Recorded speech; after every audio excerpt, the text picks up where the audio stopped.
जय हिंद प्यारे बच्चों। लक्ष्मण मूर्छा और राम का बिलाप, इस प्रसंग का आगे का भाग हम आज लेकर चलेंगे। अब तक जो आपने समझा था उसके आगे का काव्यांश इस तरह है। उहाँ राम लक्ष्मण ही निहारी, बोले बचन मनुज अनुसारी। अर्ध रात्रि गई कपि नहीं आयहु, राम उठाई अनुज उर लायहु। सकहु न दुखित देखी बहु काऊ, बंधु सदा तब मृदुल सुभाऊ। मम हित लागी तजहु पितु माता, सहु विपिन हिम आतप बाता। सो अनुराग कहाव भाई, उठऊ न सुनी मम बच बिकलाई। जो जनतम बन बंधु बिछोहु, पितु बचन मनतऊ नहीं ओहु। ठीक, इस काव्यांश के कठिन शब्दों के अर्थ भी समझ लीजिए। उहाँ, उहाँ का मतलब है वहाँ। लक्ष्मण ने ही लक्ष्मण को, निहारी, निहारी माने देख कर, निहार कर, कहते ना निहारना, देख कर। मनुज, मनुज का अर्थ है मनुष्य। अनुसारी, समान। और अर्थ, अर्ध, अर्ध का अर्थ है आधी। राति, राति माने रात्रि, रात, आधी रात। कपि, कपि का अर्थ होता है बंदर, और बंदर किसको कहा जाता है? हनुमान जी। तो कपि बंदर यानी कि हनुमान जी। आयहु, आए, आए मतलब आया, बंदर आया, हनुमान जी आए। अनुज, अनुज माने छोटा भाई। सकहु, सके। मोही, मोही का अर्थ होता है मुझे। काऊ, काऊ मतलब किसी भी प्रकार से। तब, तब माने तेरा, तुम्हारा।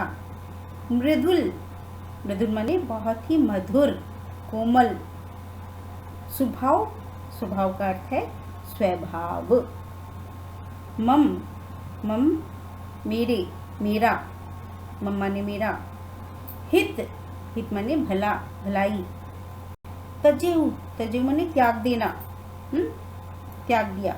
सहहु, सह रहे हो, सहन कर रहे हो। विपिन, विपिन माने वन, जंगल। आतप, आतप माने धूप, गर्मी। बाता, बाता माने हवा, तूफान। ठीक है, तो यहाँ पर आप देख रहे हैं अधिकांश तत्सम शब्दावली का प्रयोग है। संस्कृत के शब्दों की बाहुलता है। ये मम है, तप है, कपि है, राति है, निहार, ये जो अधिकतर शब्द है, मृदुल है, विपिन है, तजेहु है, ये अधिकतर सब संस्कृतनिष्ठ शब्द हैं। अब इसका अर्थ समझ लीजिए। उहाँ राम लक्ष्मण ही निहारी। उहाँ, वहाँ, लग एक तरफ का दृश्य क्या था? अभी इससे पहले जो आपने पढ़ा कि हनुमान जी जो संजीवनी बूटी लेकर आ रहे हैं, तो रास्ते में भरत से उनकी मुलाकात होती है, वो दृश्य दिखाई दिया। अब यहाँ उहाँ, अब दूसरा दृश्य उहाँ करके यहाँ पर प्रस्तुत किया जा रहा है कि उहाँ, वहाँ रामचंद्र जी लक्ष्मण को निहारते हुए, देखते हुए। बोली बचन मनुज अनुसारी, एक साधारण मनुष्य की तरह वचन बोल रहे हैं। तो तुलसीदास जी कहते हैं कि वहाँ लंका के समुद्र तट पर लक्ष्मण को देखकर राम साधारण मनुष्य के समान वचन बोले। क्या बोले? बोले बचन मनुज अनुसारी, मनुष्य के, साधारण मनुष्य के अनुसार। साधारण मनुष्य के अनुसार क्यों कहा गया है यहाँ पर? क्योंकि वैसे वास्तव में वो भगवान हैं, वो विष्णु का अवतार हैं और यहाँ पर मनुष्य के रूप में वो जीवन लीला कर रहे हैं। इसलिए बोले वचन मनुज अनुसारी, मनुष्य के रूप में वो बोले। क्या बोले? तुलसीदास जी कहते हैं कि रामचंद्र जी कहते हैं अर्ध राति गई कपि नहीं आयऊ, कि आधी रात बीत चुकी, कपि अर्थात हनुमान जी अभी तक नहीं आए। आधी रात बीत गई और हनुमान जी अभी तक नहीं आए। राम उठाई अनुज उर लायऊ, रामचंद्र जी, श्री रामचंद्र जी यह कहकर लक्ष्मण को, अपने छोटे भाई को उठाकर, पृथ्वी से उठाकर, धरती से उठाकर अपने हृदय से लगा लेते हैं। राम उठाई अनुज, अनुज छोटे भाई को उर हृदय से लायऊ लगा लेते हैं। ये चिंता करते हुए कि आधी रात बीत गई और अभी तक हनुमान जी नहीं लौटे हैं, संजीवनी बूटी लेकर नहीं लौटे हैं, चिंताग्रस्त होकर रामचंद्र जी अपने छोटे भाई लक्ष्मण को उठाकर हृदय से लगा लेते हैं और हृदय से लगाकर कहते हैं क्या? सकहु सकहु न दुखित देखी मोहि काहू, कि हे लक्ष्मण, हे भाई, तुम मुझे कभी दुखी नहीं देख सकते थे। सकहु सकते थे, न दुखी, कभी भी मुझे दुखी नहीं देख सकते थे। बंधु सदा तब मृदुल स्वभाव, हे बंधु, हे भ्राता, हे भाई, तब तुम्हारा मृदुल मधुर स्वभाव तुम्हारा तो सदा से ही बहुत ही मृदुल कोमल स्वभाव रहा है। सदा से ही, शुरू से ही, प्रारंभ से ही तुम्हारा बहुत ही मृदुल स्वभाव रहा है और तुम तो मुझे जरा सा भी दुखी नहीं देख सकते थे। मम हित लागी तजेहु पितु माता, मम हित, मम माने मेरा, ये भी संस्कृत का शब्द है। मम हित मेरे लिए, मेरे हित में, मेरी खातिर, लागी तजेहु पितु माता, तुमने पिता माता को भी त्याग दिया, तजेहु त्याग दिया, छोड़ दिया। तथा वन में सहु विपिन हिम आतप पाता, सहु सह रहे हो, विपिन वन में, हिम, हिम माने बहुत अधिक बर्फ मतलब ठंड, आतप, आतप गर्मी, बाता हवा, कि जंगल के जो भी जोर जोर से चलने वाली हवाएं हैं, जंगल की गर्मी है और ठंड है, ये सब कठिन प्रकोप को तुम यहाँ सहन किए हो, तुमने सहन किया है। मेरे हित के लिए तुमने माता पिता को भी छोड़ दिया तथा वन में जाड़ा, गर्मी और हवा, आंधी तूफान की कठिन प्रकोप को भी सहन किया। सो अनुराग कहाँ अब भाई, तो हे भाई वह प्रेम अब कहाँ है? अनुराग माने प्रेम, तुम मेरे लिए सब कुछ करते रहे हो, तो अब वो प्रेम कहाँ है? सो अनुराग कहाँ अब भाई, हे भाई, हे भ्राता, वो प्रेम, वो मेरे प्रति तुम्हारा प्रेम अब कहाँ गया, कहाँ है? उठौ न सुनी मम बच बिकलाई, मेरी व्याकुलता भरी वचनों को सुनकर तुम उठते क्यों नहीं? उठो ना, उठो ना, तुम उठ नहीं रहे हो। सुनी, सुनकर भी मम, मेरे वचन विकलाई, व्याकुलता से पूर्ण, मेरी व्याकुलता से पूर्ण वचनों को सुनकर भी तुम उठ क्यों नहीं रहे हो? तुम्हारा वो प्रेम कहाँ चला गया? मेरे प्रति जो तुम्हारा अनन्य प्रेम था वो कहाँ चला गया, जो मुझे इतना व्याकुल, इतना बेचैन, तड़पता हुआ देख रहे हो, मेरे वचन सुन रहे हो, फिर भी नहीं उठ रहे हो। जो जंतु बन बंधु बिछोऊ, जो जंतु, अगर मैं ऐसा जानता, वन में बंधु बिछोऊ, बंधु भाई, भाई से बिछड़ना हो जाएगा, यदि मैं जानता कि वन में भाई का बिछो होगा, पितु वचन मानते नहीं हो, तो मैं अपने पिता का वचन मानता ही नहीं। पितु वचन, पिता का वचन जो ये माना 14 वर्ष का वनवास, इसको मैं मानता ही नहीं। अगर मुझे पहले से पता होता कि वन में जाकर मुझे अपने प्रिय बंधु से बिछो हो जाएगा। यहाँ तुलसीदास जी ने दुख की स्थिति के प्रभाव को दर्शाते हुए बताया है कि दुख में समर्थ से समर्थ व्यक्ति भी किस प्रकार असहाय एवं दीन हो जाता है। राम के विलाप करने में यही भाव प्रकट होता है।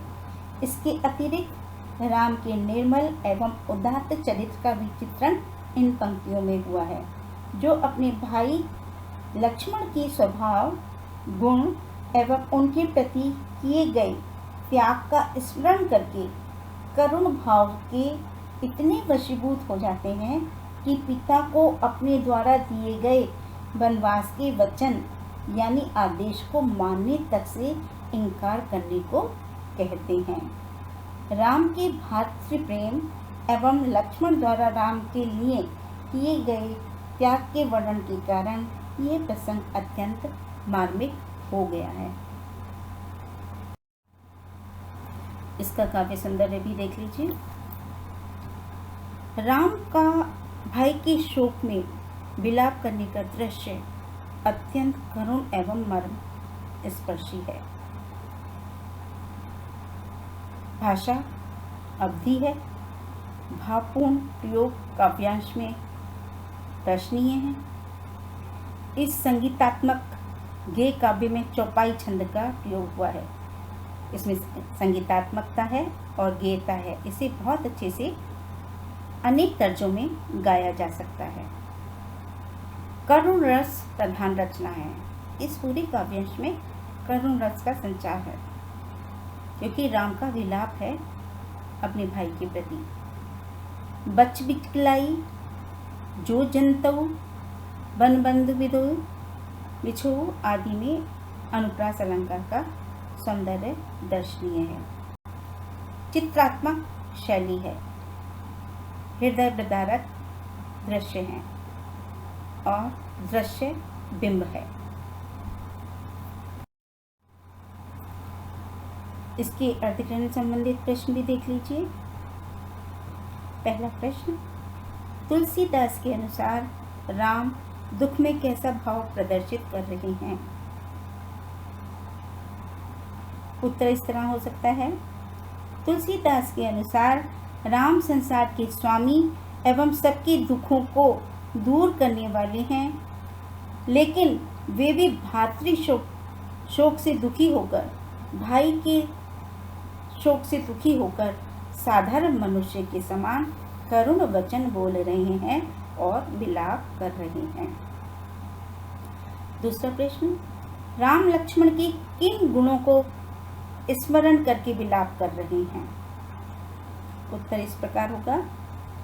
राम मूर्छित हुए लक्ष्मण के त्याग और उनके अपने प्रति उनके निस्वार्थ प्रेम को स्मरण करके विलाप कर रहे हैं।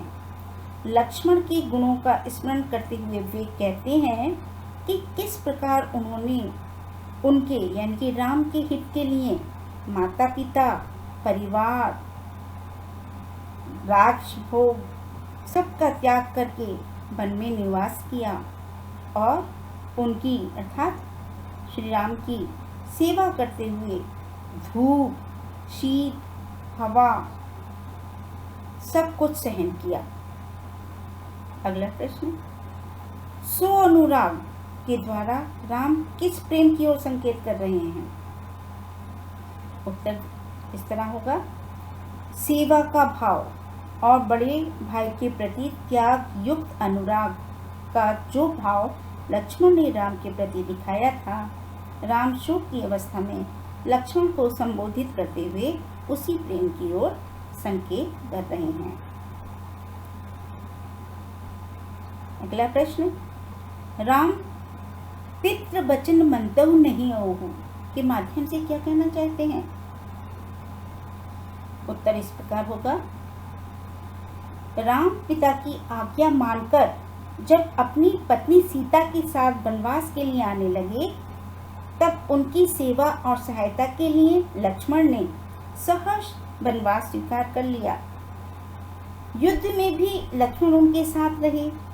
अब लक्ष्मण के मूर्छित होने की दशा में राम शोक एवं लोक लज्जा के भाव से तथा प्रेम के कारण ये कहना चाहते हैं कि यदि मैं जानता कि वन में आने से तुम्हारे समान प्रिय भाई की मृत्यु का शोक मुझे सहना पड़ेगा, मुझे तुमसे बिछड़ना होगा, तो मैं पिता के कहने पर भी उनके वचन को नहीं मानता और मैं यहाँ नहीं आता।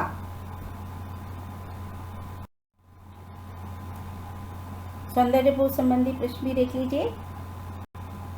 काव्यांश के भाव सौंदर्य को अपने शब्दों में लिखिए। तो प्रस्तुत काव्यांश में तुलसीदास ने भातृ शोक में विलाप करते राम के व्यक्तित्व का करुण चित्रण किया है। राम लक्ष्मण की मूर्छा के कारण शोकग्रस्त होकर विलाप करते हुए एक साधारण मनुष्य की भांति असहाय एवं दीन दिखाई देते हैं। वे लक्ष्मण से उस प्रेम के लिए जाग उठने को कहते हैं जिसके कारण वनवास का आदेश मिलने पर लक्ष्मण सहज भाव से उनकी सहायता के लिए राजमहल और परिवार के सुख को परित्याग कर वन चलना स्वीकार कर लिया था और हर क्षण उनकी सेवा के लिए तत्पर रहे थे। प्रश्न है, काव्यांश के शिल्प सौंदर्य पर प्रकाश डालिए। उत्तर देख लीजिए। काव्यांश की भाषा अवधि है, छंद चौपाई है और चौपाई छंद द्वारा कवि ने भावाभिव्यक्ति की है। चौपाई, दोहा, सोरठा तुलसी के प्रिय छंद हैं। संपूर्ण रामचरितमानस में कवि का अभिव्यक्ति कौशल मुख्यतः इन्हीं छंदों के माध्यम से अपने चरमोत्कर्ष को प्राप्त कर सका है। मनुष्य के मर्म का दुख की स्थिति में किस प्रकार निर्बाध उद्घाटन हो जाता है, राम का विलाप इसके सर्वोत्तम उदाहरण के रूप में चित्रित हुआ है। पूरे काव्यांश में करुण एवं वात्सल्य रस की प्रधानता है। काव्य में संगीतात्मकता एवं गेयता का गुण विद्यमान है और काव्य में चित्रात्मक शैली है और दृश्य बिंब का सौंदर्य है। प्रश्न, चौपाई छंद किस प्रकार का छंद है? चौपाई छंद 16-16 मात्राओं का मात्रिक छंद है। इसकी 4 पंक्तियां में समरूप से 16 मात्राओं का नियोजन किया जाता है। इस प्रकार से ये काव्यांश यही पूरा होता है।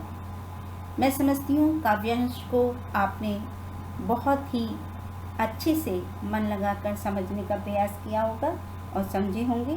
फिर भी अगर कहीं आपको कठिन लगा हो तो आप मुझसे पुनः पूछ सकते हैं, मैं आपको बताऊंगी। धन्यवाद, बहुत बहुत धन्यवाद।